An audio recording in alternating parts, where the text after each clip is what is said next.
ICC நடத்துகிற ஒவ்வொரு டோர்னமெண்ட்டோட முடிவுலையும் பார்த்தோம் அப்படின்னா ஐசிசியோட கனவு அணி அப்படிங்கிறது ஒன்று அறிவிக்கப்படும். மொத்தம் 12 வீரர்கள் கொண்ட அந்த கனவு அணியில் யாரெல்லாம் இடம் பிடிக்க போகிறாங்க அப்படிங்கிற ஒரு எதிர்பார்ப்பு எப்போவுமே இருக்கும். அப்படி தான் இப்போவும் இந்த சாம்பியன்ஸ் கோப்பை நடந்து முடிஞ்சதுக்கு அப்புறமா ஐசிசி தன்னோட கனவு அணியை அறிவிச்சிருக்காங்க. இந்த அணி இந்திய ரசிகர்களுக்கு ஒரு பக்கம் பார்த்தோம்னா பயங்கர சந்தோஷத்தை கொடுத்துருக்கு, ஆனால் இன்னொரு பக்கம் விமர்சனத்துக்கும் ஆளாகி இருக்கு. அப்படி இந்த கனவு அணியில் யாரெல்லாம் இடம் பிடிச்சிருக்காங்க, இந்தியர்களோட இந்த மிக்ஸ்டு எமோஷனுக்கு ரீசன் என்ன அப்படிங்கிறது தான் இப்போ நம்ம பார்க்க போகிறோம்.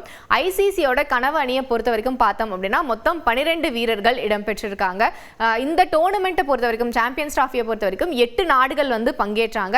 இந்த கனவு அணியில் இடம்பெற்றிருக்கிற 12 வீரர்களை எடுத்துக்கிட்டோம் அப்படின்னா மொத்தமாகவே 3 நாட்டோட வீரர்கள் மட்டும்தான் இதில் இடம் பிடிச்சிருக்காங்க. அப்போ மீதி 5 நாடுகளோட வீரர்கள் நல்லா விளையாடலையா அப்படிங்கிற முதல் கேள்வி எழுது.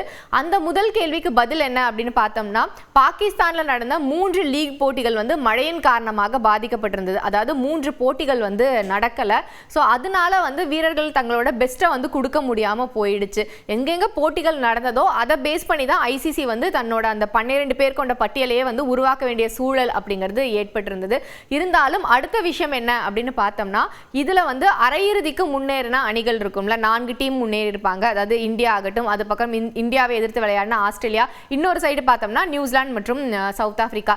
இதுல பார்த்தோம் அப்படின்னா நியூசிலாந்துக்கும் இந்தியாவுக்கும் மட்டும்தான் வீரர்கள் கனவு அணியில இடம்பெற்றிருக்காங்க. அதே சமயம் ஆஸ்திரேலியா, தென்னாப்பிரிக்கால இருந்து ஒரு வீரர் கூட இடம்பெறல.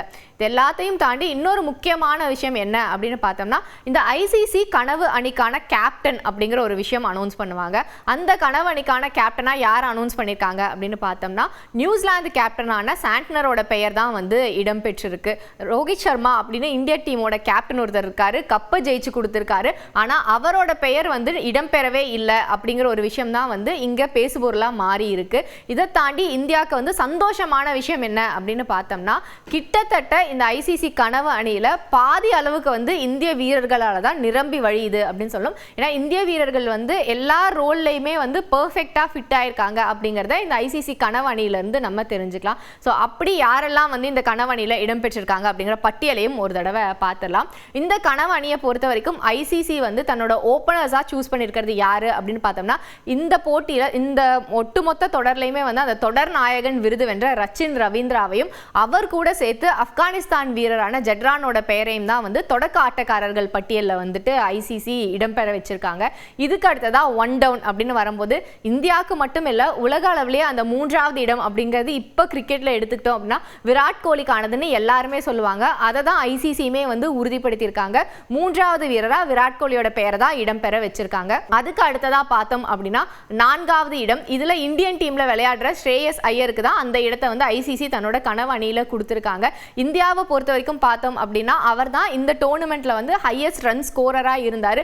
2 அரை சதங்கள் விளாசி இருந்தாரு. அது மட்டும் இல்லாம இறுதி போட்டியில ஒரு 48 ரன்கள் அப்படிங்கிற ஒரு முக்கியமான பார்ட்னர்ஷிப்பை பில்ட் பண்ணி கொடுத்திருந்தாரு. அதற்காக தான் இவருக்கு இந்த டோர்னமெண்ட்ல அந்த கனவு அணியில வாய்ப்பு அப்படிங்கிறது கிடைச்சிருக்கு. அடுத்ததா பார்த்தோம் அப்படின்னா 5வது இடத்துல இருக்கிற வீரர் ரொம்பவே முக்கியமான ஒரு வீரர், இவரும் இந்திய வீரர் தான், கேஎல் ராகுல். எல்லாருமே ஆரம்பத்தில் இவரோட பெயர் ஸ்குவாட்ல இடம்பெறும் போது இவர் ஏன் இருக்காரு அப்படிங்கிற மாதிரி நிறைய கேள்விகளை எழுப்பியிருந்தாரு. ஆனால் அந்த கேள்விகள் எதற்குமே கேஎல் ராகுல் வாயை திறந்து பதில் சொல்ல, ஆனால் தன்னோட பேட்டிங் மூலமா மட்டும்தான் பதில் சொல்லியிருக்காரு. எங்கெல்லாம் இந்தியாவுக்கு ஒரு நல்ல பார்ட்னர்ஷிப் வேணுமோ அது எல்லாத்தையுமே அந்த சமயத்தில் சூப்பரா பில்ட் பண்ணி கொடுத்திருந்தாரு. இறுதி போட்டி வரைக்கும் தன்னோட ரோலை சூப்பரா பண்ணியிருந்தாரு. அதுக்காக மட்டும் இல்லாம ஒரு விக்கெட் கீப்பரும் அப்படிங்கிற ஒரு ஸ்தானத்துல இருந்தும் நல்லா பெர்ஃபார்ம் பண்ணதுக்காக அவருக்கு இந்த கனவணியில இடம் கிடைச்சிருக்கு. அதே மாதிரி இந்த கனவணியோட விக்கெட் கீப்பராகவும் கேஎல் ராகுலோட பெயர் தான் இடம் பெற்றிருக்கு. இதற்கு அடுத்தது 6வது வீரர், ரொம்பவே முக்கியமான ஒரு இடம் அப்படின்னு தான் சொல்லணும். இந்த இடத்தை நியூசிலாந்து வீரரான பிலிப்ஸுக்கு தான் கொடுத்திருக்காங்க ஐசிசி. பறக்கும் மன்னன் அப்படின்னு சொல்லிட்டு இந்த டோர்னமெண்ட்ல பறந்து நிறைய கேட்சஸ் பிடிச்சிருந்தாரு. குறிப்பா சொல்லணும் அப்படின்னா இறுதி போட்டியில சுப்மன் கில் விக்கெட் எடுத்ததாகட்டும், இல்ல அதுக்கு முன்னாடி பார்த்தோம்னா விராட் கோலியோட கேட்ச் அவர் பிடிச்சதாகட்டும், இது எல்லாமே ரொம்பவே கவனம் ஈர்க்கும் ஒரு விஷயமா இருந்தது. ஸோ இவர் இருக்காரு அப்படின்னா டீம்ல எக்ஸ்ட்ரா இன்னொரு 4 பிளேயர் இருக்கிறதுக்கு சமம் ஃபீல்டிங் அப்படின்னு வரும்போது அப்படிங்கிற அளவுக்கு நல்ல பெர்ஃபார்மன்ஸை கொடுத்ததுக்காக இவருக்கு அந்த இடம் அப்படிங்கிறது கிடைச்சிருக்கு.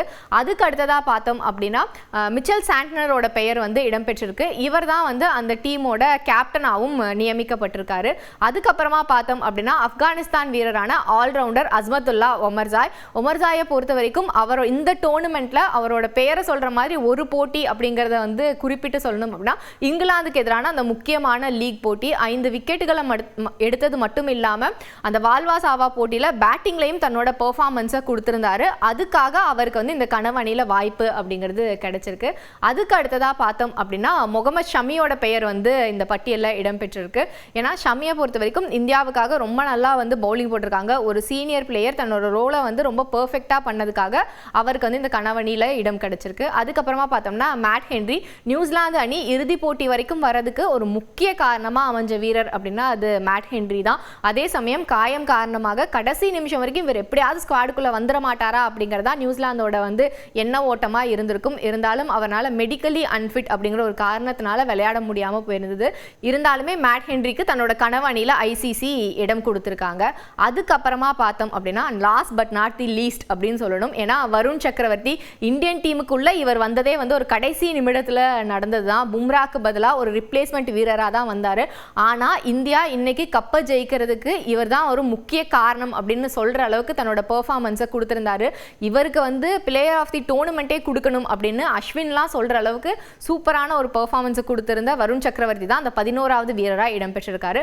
அப்ப அந்த கடைசி 12வது வீரர் யாரு அப்படின்னு பார்த்தோம்னா அதுவுமே நம்மளோட இந்திய வீரர் தான், அக்ஷர் பட்டேல். அக்ஷர் பட்டேல் ஆல்ரவுண்டர் அப்படிங்கிறத தாண்டி இந்த முறை பார்த்தோம் அப்படின்னா இந்தியாவுக்கு வந்து பேட்டிங்லையும் நிறைய இடத்துல வந்து கான்ட்ரிபியூட் பண்ணியிருக்காரு. இறுதி போட்டி உட்பட அவர் வந்து இந்த டோர்னமெண்ட்ல 5 விக்கெட்டுகள் எடுத்தது மட்டும் இல்லாமல் 100 ரன்களுக்கு மேலேயும் சேர்த்திருக்காரு. ஸோ அதெல்லாத்தையும் கருத்தில் கொண்டு தான் இவரை வந்து எங்களோட 12வது வீரராக தேர்வு செய்கிறோம் அப்படின்னு ஐசிசியே பாராட்டியிருக்காங்க.